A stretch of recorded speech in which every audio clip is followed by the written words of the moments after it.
Good morning and welcome to your training camp update for the morning on Saturday here. We had some preseason games last night, and we have a couple other news tidbits from the last couple of days that we need to get to since we were, I was recording the handcuff running back series the last couple of days, which, by the way, if you haven't had a chance to check that out, I'll link that down below.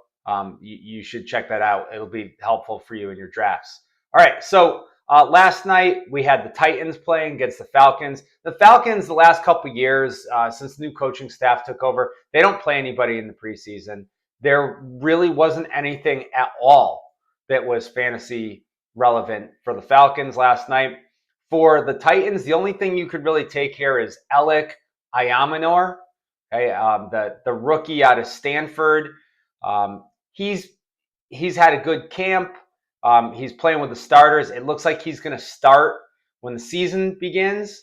Now, he's someone who I felt has been a little bit overrated, to be honest. Back during draft season, everybody made a big deal about how, when he went up against Travis Hunter a couple of years ago, he had a huge game. He had over 200 yards receiving.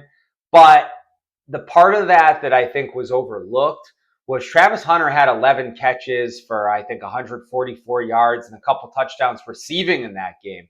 So it was kind of a deal where Hunter was playing almost every snap in that game, and he was kind of gassed. So, and Ayamor never had another game that was similar to that. He's a big receiver, but his hands aren't great.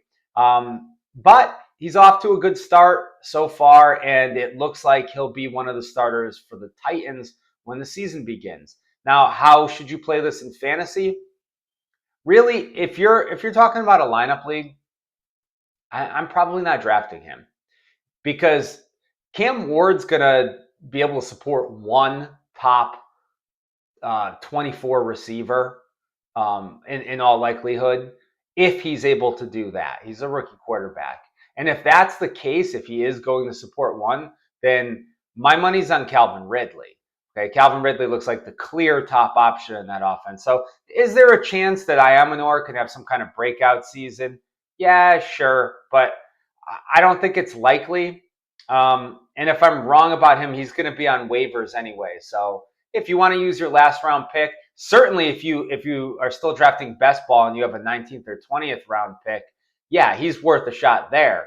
But aside from that, I'm probably not drafting him. And if he's somehow relevant, and I'll try to add him on waivers. Okay, moving on to the other game. It's the Chiefs and the Seahawks played last night. Now, the big news here, which we haven't had a chance to talk about, is Rashee Rice. Okay, he had his hearing scheduled for his suspension on September 30th, which is after week 4. Now, the reason this is done is when the players' union and the league can't agree on a suspension total. So there was a report that came out yesterday. I think Tom Pelissero from NFL Network. He said that the league actually was trying to give Rice a 9+ game suspension. And I believe Walt has a video on this morning, so you should check that out as well. Well, if that's the case, even if that suspension is reduced after his hearing, right now it's looking like 6 games would be the minimum. All right, so the person who's hearing this sort of arbitration type process for the suspension is going to be the same person who negotiated the Deshaun Watson suspension. And Watson had his suspension come in at 6 games after his hearing, and then the league appealed that. And so that's sort of the interesting aspect to this. If there's some sort of ruling on September 30th, would the side that lost appeal the decision, and would that then delay the suspension? I think that might be the best case scenario for Rice, But even then, if you're figuring, okay, this is the beginning of October, end of September, beginning of October, that process of appeal with Watson only took a couple of weeks. So you're not looking at something where, okay, Rice is given a 9-game suspension or a 7-game suspension, and the players union appeals it and it gets kicked out to January. So it doesn't impact fantasy football. It looks like it's definitely going to have an impact in the second half of this season.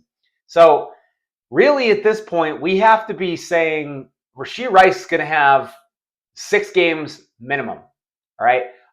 So I've got him in the 8th round now. And for some people, I think that would still probably be too high.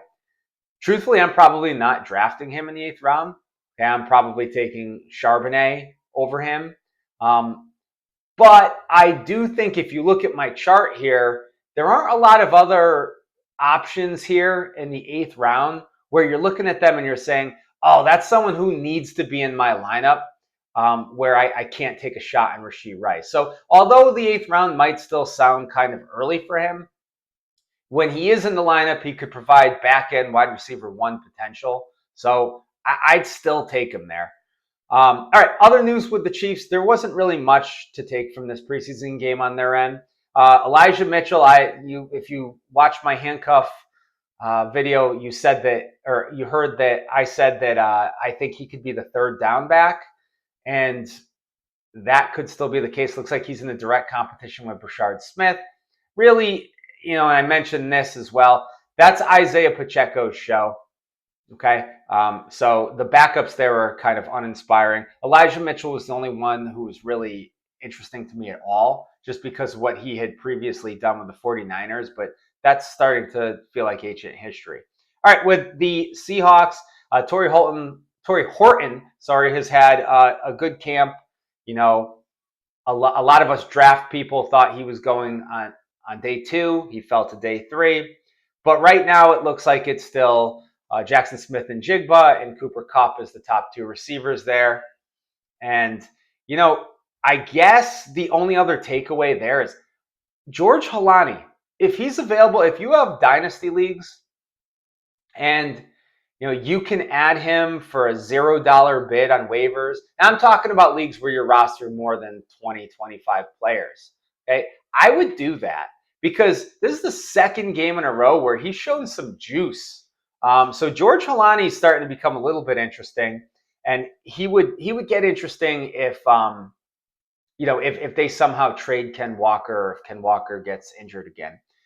But aside from that, Damian Martinez, the rookie from Miami, who I thought might be in competition with Holani for a roster spot, he had another good game as well. And he was another player. He was, I believe, a 6th round pick this year. And he was someone who could have probably gone in the 4th round in a year where the running back class wasn't as strong. All right, let's get to a couple of things from the last couple of days that we just haven't gotten to. First, Quinshon Judkins is going to be back. He still hasn't officially signed his contract, but he'll get there. To me, he's Josh Jacobs. All right, so he's not going to start when the season begins. He isn't even in camp. He's behind the 8 ball when it comes to playing time right at this moment. But I would expect him to be starting, right around when that Rashee Rice suspension is kicking in. Okay, about the end of September, maybe the beginning of October. And once he starts, he's not going to look back. They drafted him ahead of Travion Henderson. Okay, so that tells you right there that the Browns have high hopes for him. And I know he wasn't really used too much in the passing game in Ohio State, but again, they had Travion Henderson. So there was no need for that. You look at Josh Jacobs. He's fine in the passing game. Judkins is the same thing. All right, so I moved him up to the very end of the 5th round. I feel real good about drafting him in the 6th round. And that's even if I'm not going to get anything from him for the first few games of the season. So that's big news right there. Other Browns news. Now, this is under the radar, a huge story. Maybe not for redraft, okay? But certainly if you're in dynasty leagues And again, you roster more than 20 players or 22 players or whatever. Isaiah Bond looks like he is going to sign with the Cleveland Browns. If you don't know who Isaiah Bond is, he was set to be a second-round pick in this past draft. All right. And speed at wide receiver got pushed up the board in a big way in this draft. Isaac Tesla, a lot of us thought he was going in the 5th round. Dante Thornton, same thing. A lot of people thought 5th round. Chimere Dike, the Titans' 4th round pick. People thought he was going in the 5th round. Speed at receiver was pushed up the board. Isaiah Bond is a burner. Okay, he's like the Deshaun Jackson light. If I were going to tell you where I think he would have gone, I'd say probably before Jack Besh, somewhere between Burden and Besh. But it wouldn't have been surprising if he went before Burden or even Jaden Higgins. All right, so this is a big-time prospect. He's never going to be a volume receiver, but he, again, think sort of like a lesser version of Deshaun Jackson. Now, why didn't he get drafted? Well, I was able to sort of find some information about some allegations that were made against him before the draft, and it was bad. Okay, it was some pretty bad stuff, and it was so bad, in fact, that nobody was even willing to, never mind draft him, even in the 7th round. No one was even willing to sign him as an undrafted free agent because it really sounded like he was in real serious trouble. Now, he's been legally cleared, all right? For redraft, he could still end up with some sort of a punishment from the league because this is not a good situation. But if you are in Dynasty and you have open waivers, you should be going to pick this guy up right now. All right, because he's a second round talent. In your rookie drafts, he would have probably been a high 2nd round pick. So if you can get him on waivers, it's essentially like acquiring a high 2nd round pick after the fact. So that's sort of big news. And in redraft, we still have to keep an eye on him because he's talented.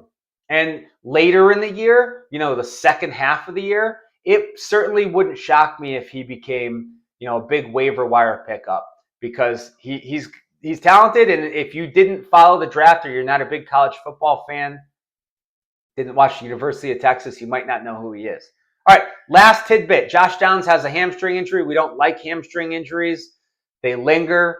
A.J. Brown's still out with a hamstring injury. It looks like both of those guys should be ready for the start of the regular season. But again, those hamstrings have a tendency to pop back up. So I moved Downs down just a little bit to the end of the 8th round.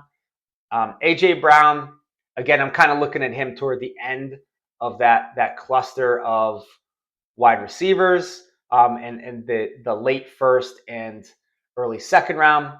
And that's that. All right. So again, we're going to have a bunch of content this weekend. All right. We have a lot of preseason games today. There's going to be a lot of fantasy relevant news. So check back because I'm going to have everything you need to know, all of the rankings adjustments that you need to make. And we're really going to get going here on Walter Football this week because it's draft season now. Okay. So if you have any questions, leave them in the comments, reach out to me on Twitter, and let's enjoy draft season, guys. Thanks for watching.